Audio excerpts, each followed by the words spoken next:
You remember a couple weeks ago we made a beef Wellington, and I told you then that I was going to save all this trim from the filet for something special. Well, that day has come, and now we're going to make a one-off version of beef stroganoff using filet mignon. Let's wash up, grab our apron, and start cooking. Cooking in the RV, space is tight, so let's squeeze into the shot. We are making a twist on a classic beef stroganoff. You remember a couple of weeks ago we did a beef Wellington for Christmas, and I saved the trim from that filet mignon. I freeze it flat like this so it defrosts quickly and freezes quickly. This will be just enough for 2 portions of beef stroganoff. We have our fresh mushrooms. We're going to use a little fresh garlic. Part of the twist is some lemon juice to bring out the brightness along with the white wine. We'll make a basic sauce out of some sour cream, Dijon mustard, a little bit of beef stock, and unsalted butter. For our pasta, we're going to use a Papa Riddell. You can use any kind of noodle you want as long as it's an egg noodle. I don't have parsley and I don't have smoked Spanish paprika, but we're going to make do. This will be a 2-pan meal. Let's get started. With our mise en place set, we're going to start by boiling our pasta. When you make that pasta, use a liberal amount of salt and always measure by hand. Don't use your expensive olive oil to cook pasta. That's a finishing oil. Use your canola oil. And note, I use a liberal amount. I'll let 2 of those balls of pasta go until they're par cooked. I'm going to juice that lemon, and then I throw the lemon rind in with the pasta water. This is the base of my sauce with some of that beef stock, mustard, and white wine. When processing an onion, don't cut all the way through the ends. Stop with a little bit of that skin and roll it to help peel that onion. Process the whole onion at a time. That way it's not a hassle to cut parts of it. I'm going to go with the smaller piece of onion just for ease of cooking. Processing my garlic, we're not using a lot, just enough. But I do love giving it that little smash and then julienning it. We're going to cook those onions and garlic so that they're translucent. Burnt garlic's the worst. You'll note I'm prepping things on the cutting board in a very specific order from cleanest to dirtiest. My double washed mushrooms, de-stemmed so we get that nasty part of the stem off of there. I'm going to dry them because a mushroom is 90% water anyway before I cut them. Once we start cutting them, I'm going to be very careful not to go too fast. I don't want paper thin mushrooms. I want a very even, predictable, thick slice. You'll see here that this is a typical pizza slice, that it's going to cook well, get a good sear, but not just burn or disappear into the pan. Once I've got my pasta parboiled and rinsed in cold water, let's make our seasoned flour for the beef. A little flour, a little cornstarch, and just a little bit of baking soda alkalize. Some salt and pepper, and mix it in this bag. Keeps it nice and tidy and clean, and it gets you a good shake on your protein that you're trying to flour up. We'll set this aside, and then we're going to go ahead and sweat our onions, our garlic, and our mushrooms in a little bit of butter.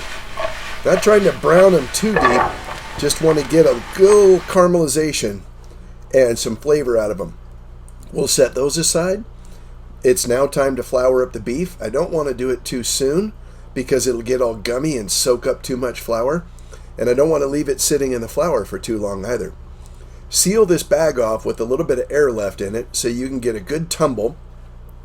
Break out your colander and then shake off the excess flour so that you've got very dry, dusted sections. Let's put this in a screaming hot pan, or at least as hot as the RV stove will give me.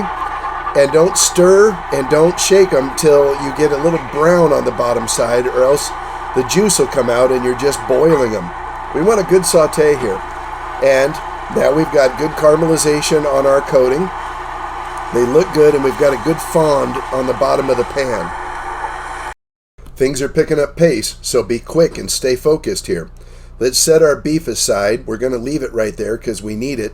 Now, while we have our pan hot, let's put that base sauce in the bottom to pick up all the fond off the bottom of the pan, evaporate the wine, and really activate that mustard that was in the sauce.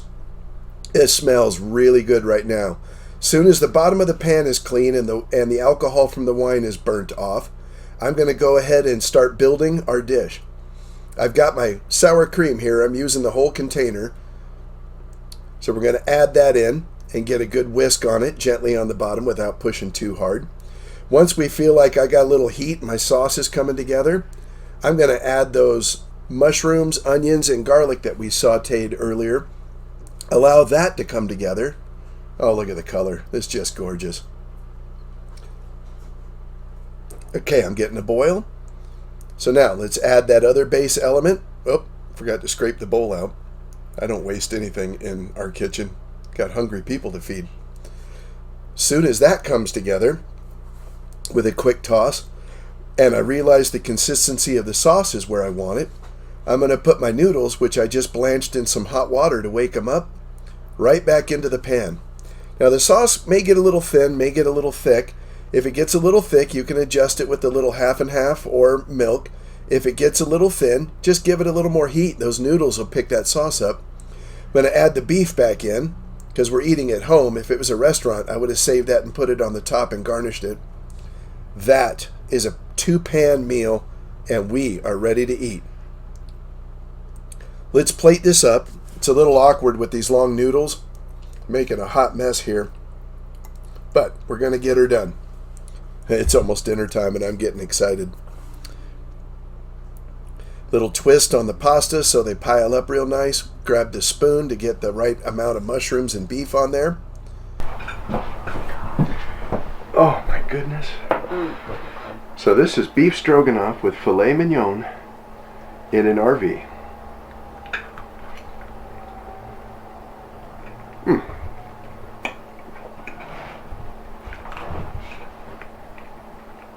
Oh, that's really good. Yeti at large. Baby, what have you done? Not bad. With dinner on the table, we can hang up the apron till next time.